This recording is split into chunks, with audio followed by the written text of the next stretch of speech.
بس یہ ہے کہ اصل میں نیتوں کا حال تو اللہ جاتا ہے، پھر انسان کی نیت بھی جب صاف ہوتی ہے اور پھر ظاہر ہے معاملات کپڑے تو خود ہی شاپنگ کرنی پڑتی ہے نا، سلیکٹ کرنے پڑتے ہیں، اور وہ آپس میں ٹیسٹ بڑا میٹر کرتا ہے. ویسے خوش رہنے کا راز یہ ہے کہ میں جلتی نہیں کسی سے. یہی بات ہو گئی نا، میں یہی کہنا چاہتا ہوں. تھوڑا سا اس کا والیوم بڑھائیے گا، مجھے آواز نہیں آ رہی. دیکھیں شیلا جی، بات ہوتی رہے گی ہماری آپ کی جو رمضان مبارک کیسے گزار رہی ہیں آپ ایک عام آدمی کی حیثیت سے، اور ہم ذرا ایز اے پولیٹیشین بھی آپ کو ظاہر ہے آپ سے سوالات کریں گے. تو پہلے ہم کچھ پالیٹکس پہ تھوڑی سی بات کر لیتے ہیں. یہ جو پانی کا معاملہ ہے سندھ کا، پیپلز پارٹی بہت زیادہ پرزور اس پر آواز اٹھا رہی ہے، اور لگ ایسا رہا ہے کہ پیپلز پارٹی کمپرومائز بھی کرنے کو تیار نہیں کسی بھی معاملے پر، کیونکہ سندھ کے ہاریوں کا، کسانوں کا مسئلہ ہے. تو یہ معاملات کہاں تک پہنچے، کتنی یقین دہانی کرا دی گئی آپ کو ابھی تک؟ اچھا، ایک تو میں یہ بتانا چاہتی ہوں کہ یہ صرف سندھ کا مسئلہ نہیں ہے جی، یہ سینٹرل پنجاب کے لوگوں کا بھی مسئلہ ہے، اور یہ چولستان کے ریزیڈنٹس کا بھی مسئلہ ہے. اور دیکھیے، ایک تو پنجاب میں یہ بہت زیادہ سینٹرل پنجاب میں مسئلہ ہو رہا ہے کہ وہاں پہ جو زرعی زمین ہے، زرعی اراضی ہے، وہ ختم کر کے سوسائٹیز بناتے جا رہے ہیں لوگ، اور وہاں کی حکومت اس پہ کوئی نوٹس نہیں لے رہی. پنڈی میں اتنی زرعی زمین نہیں ہے، لیکن اس کی بھی رپورٹ ہے کہ 5 سال سے وہاں گندم نہیں ہوئی، پانی نہیں تھا. تو اب ہمیں یہ سمجھنا ہے کہ اگر آپ آلریڈی جو زرعی زمین ہے ان کو ختم کر کے آپ کانکریٹ جو ہے وہ ایک اس کا جنگل بنا رہے ہیں، اور جو صحرا ہے اس کو لے جانے کے لیے آپ پانی لے جا رہے ہیں. پہلے ہی جو ہے وہ پانی نہیں ہے، نہ ساؤتھ پنجاب میں پانی ہے، اور سندھ میں تو ویسے ہی بہت کم آتا ہے. پھر ایک بدقسمتی ہے کہ پنجاب میں زیر زمین میٹھا پانی ہے، لیکن سندھ میں تو کھارا پانی ہے، کیونکہ ایک تو پانی وہاں نہیں پہنچتا، اور پھر دریا سے مل کے جو ڈیلٹا بنتا، میٹھے پانی سے سمندر کا پانی مل کے جو ڈیلٹا بنتا تھا وہ بھی نہیں ہو رہا، انٹروژن ہو رہا ہے، سمندر کھائے چلا جا رہا ہے زمینوں کو. تو یہ پہلے ہی مسائل ہیں. ایسے میں ہم یہ کر لیں کہ جی ہم جو ہیں وہ اتنی دور لے جا کے نہریں نکال کے چولستان بسائیں گے، تو مجھے آپ بتائیں کہ یہ کیا پنجاب کا مسئلہ نہیں ہے؟ اور سندھ کا تو ہے ہی. سندھ آلریڈی شارٹیج کا شکار ہے، اور ہم لوور رائپیرین ہیں، اور جو یونیورسل رائٹ ہے وہ پانی کا، وہ ٹیل اینڈر کا ہی ہے. آپ یہ نہیں کہہ سکتے کہ یہ ہمارا پانی ہے اس میں سے ہم دے رہے، نہیں. آپ کے بعد سارا پانی لوور رائپیرین کا ہے. آپ کے پاس پہلے ہی پانی کی کمی ہے. اور اب تو جب 27 فیب کو لاہور ہائی کورٹ میں چولستان کے ریزیڈنٹ گئے تھے کہ ہم سے زبردستی کچھ علاقہ خالی کرا کے اور ہمارے علاقے پہ جو ہے یہ کیا جا رہا ہے، تو اس پہ لاہور ہائی کورٹ نے ان کو یقین دہانی کرائی ہے کہ گورنمنٹ آف پنجاب اس معاملے کو نمٹائے گی. اور میں صرف اتنا کہنا چاہتی ہوں کہ یہ بات غلط ہے کہ جی ہم اپنے حصے سے ستلج سے نکال لیں. ستلج کا پہلے ہی برا حال ہے، اس میں دریائے بیاس گرتا تھا، وہ کب کا سوکھ چکا ہے. اب اس کے بعد بنتا ہے چناب، جس میں راوی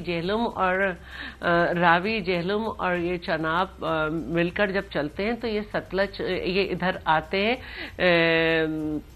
پنجنت پہ، تو ادھر سے ستلج آتا ہے، ادھر سے یہ دریائے چناب، جس میں اب جہلم کا پانی پہلے ہی پنجاب میں استعمال ہو رہا ہے.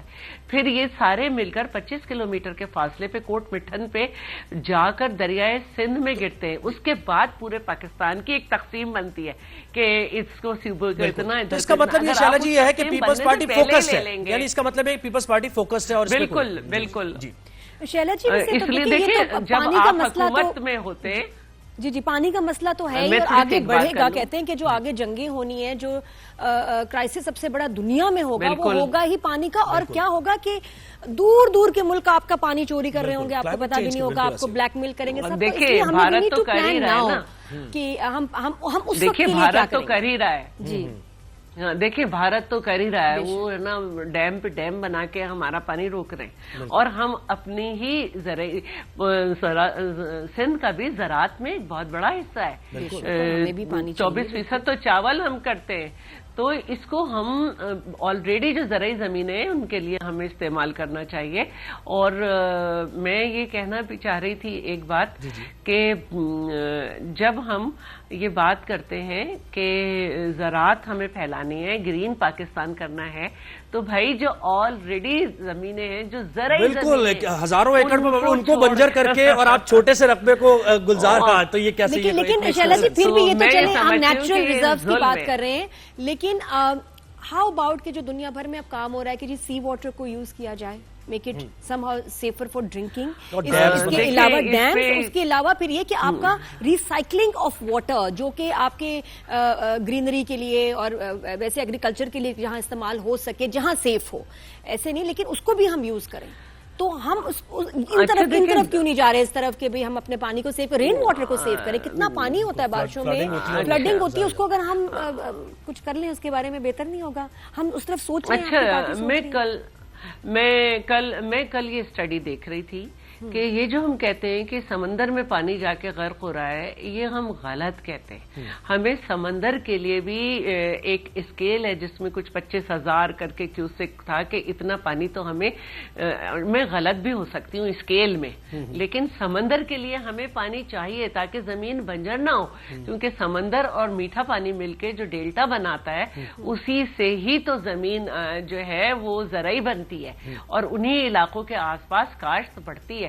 تو ایک تو یہ بھی غلط ہے. دوسری بات یہ ہے کہ ہمیں دیکھنا یہ ہے کہ کن علاقوں میں ڈیم بن سکتا ہے. ڈیم جو ہے وہ فیلڈ میں نہیں بن سکتا جہاں پہ دریا سیدھا بہ رہا ہے. جن علاقوں میں ڈیم بن سکتا ہے, دیامر ہے, بھاشا ہے, منڈا ہے, تربیلا ہے, یہ بنے. باقی سندھ نے چھوٹے ڈیم بنائے ایز ریزروائر, جو سب سے زیادہ ہم نے بنائے ہیں, اور جس کی وجہ سے ہمارے تھر میں زندگی ہو گئی ہے. ہمارے وہاں پہ چارہ اگ رہا ہے, ہمارے گھرانو ڈیم بھی ہے, سارے ہیں جو لوگوں کے لیے. یہ باتیں تو ہوتی رہیں گی اور بالکل عوام سے جڑی ہوئی ظاہر ہے یہ باتیں ہیں اور ان کی تقدیر اور ان کے مستقبل سے جڑی ہوئی باتیں ہیں. لیکن اس کے ساتھ ساتھ ذرا نادیہ تھوڑا سا چینج بھی کرتے ہیں ٹاپک کو اور ذرا. بالکل, میں کہتی ہوں کراچی کے یہاں کے جو ایریاز ہیں سمندر ہے چاروں طرف, لیکن پینے کو پانی نہیں, نہانے کو پانی نہیں. رمضان کی ذرا سی بات کرتے ہیں شیلا. ظاہر ہے دیکھیں یہ جو جھیلیں تھیں منچھر اور یہ سب, یہ نالوں میں تبدیل ہو چکی ہیں کیونکہ پانی نہیں آ رہا ہے ان میں, تو کنٹامینیٹڈ واٹر تو خراب ہو جاتا ہے پھر. بالکل ایسی, اور بارشیں ہو نہیں رہی ہو. تو خیر یہ تو مسائل بڑے پیچیدہ بھی ہیں. تو اب رمضان کی ذرا بات کرتے ہیں. اب آپ کا کیسے روٹین گزرتا ہے رمضان المبارک میں؟ ٹف ہو جاتا ہے ذرا؟ آپ بھی اپنے آورز کم کر دیتی ہیں کام کے یا زیادہ کام کرتی ہیں رمضان میں؟ میں نے کبھی روزے کو اپنے اوپر سوار نہیں کیا, اور آپ لوگ کو شاید یہ جان کے حیرانی ہوگی کہ جب میں ڈیپٹی اسپیکر تھی جب بھی, تو میں نے اپنے سٹاف میں کچھ فیمیل انڈکٹ کی تھیں, تو ہم باقاعدہ ایک ہمارا مقابلہ رہتا تھا کہ کس کے کتنے سپارے ہو گئے. اور شاید آپ لوگ کو حیرانی ہو کہ میری اسپیڈ بہت اچھی ہے, اور اگر مجھے تھوڑا سا آرام مل جائے کہ میرے پاس میڈ ہو تو میں 4 دفعہ تو پڑھ ہی لیتی ہوں قرآن شریف. میرے ہسبینڈ کہتے ہیں اب تمہیں شبینے پڑھانے پہ لگا دیں گے.